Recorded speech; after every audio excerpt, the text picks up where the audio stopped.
Граѓаните да не наседнуваат на измами со лажни сообраќајни незгоди, апелираат надлежните од секторот за внатрешни работи Куманово. Таквите сомнителни повици веднаш да ги пријават во полицијата на бесплатниот телефонски број 192 или на единствениот број за итни случаи 112.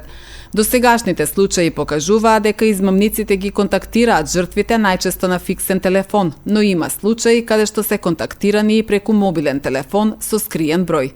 Од почетокот на 2025 година до сега во СВР Куманово биле пријавени вкупно 5 измами со сообраќајни незгоди.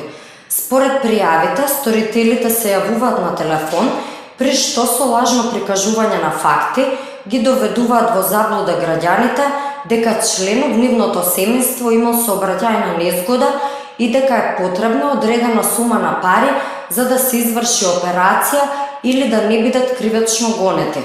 Поради зачестените појави на измами во изминатиот период, полициски службеници од Одсек за превенција при СВР Куманово реализираат превентивни активности и во непосредна комуникација со граѓаните им укажуваат за начинот на кој се извршуваат овие измами за наводни сообраќајни незгоди.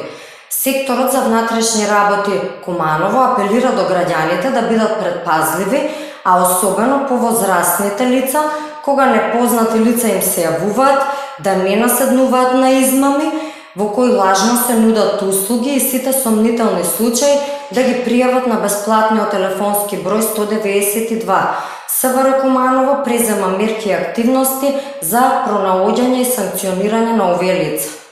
Апелите од Министерството за внатрешни работи за предпазливост на граѓаните во однос на ваквите измами се споделуваат подолг временски период, но сепак граѓаните веројатно во состојба на моментален стрес или шок и неверување од информацијата што ја добиваат за лицата од најтесното семејство, ја прифаќаат понудата од измамниците. Инаку со воведувањето на бројот 112, сите повици од целата држава се примаат во главниот центар, сместен во просториите на Центарот за управување со кризи. Оттаму повиците се пренасочуваат кон оној за кого е наменет повикот. Опремата за функционирање беше набавена со донација од Европската Унија во висина од 1,5 милиони евра, а бројот профункционира во февруари 2020 година.